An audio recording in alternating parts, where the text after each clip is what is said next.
Elon Musk is leaving the White House, and a court has ruled a tranche of American trade tariffs to be illegal. They are two welcome developments, but it's too soon to celebrate that the most offensive elements of Donald Trump's presidency are gone.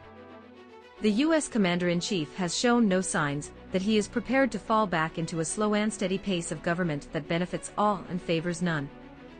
No sign either that he is willing to follow any judge's orders.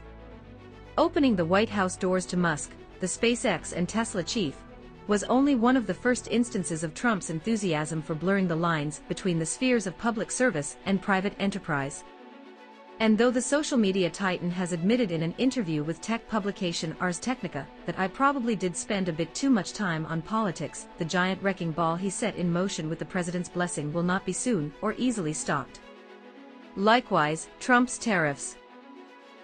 They have roiled markets, cut the legs out from long-standing trade relationships, and transformed Washington into a near-permanent episode of Let's Make a Deal.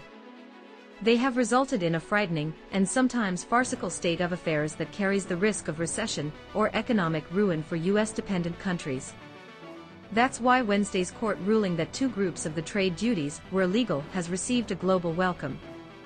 But with a higher court reinstating the import levies on Thursday until government lawyers can present an appeal, there is not yet a sense of complete relief. The initial decision, by the U.S. Court of International Trade, ruled that Trump's fentanyl and migrant tariffs against Canada, Mexico, and China violated the law because they do not deal with the threats outlined in the president's executive orders. The court also found that separate, retaliatory tariffs against a swath of nations, from Australia to India to Madagascar to Vietnam, exceed any authority granted to the president to regulate importation by means of tariffs. The court decided that this authority, under the law, falls to the U.S. Congress, not the president. Other tariffs on foreign steel, aluminum, and cars imports remained in place. The White House response was unflinching.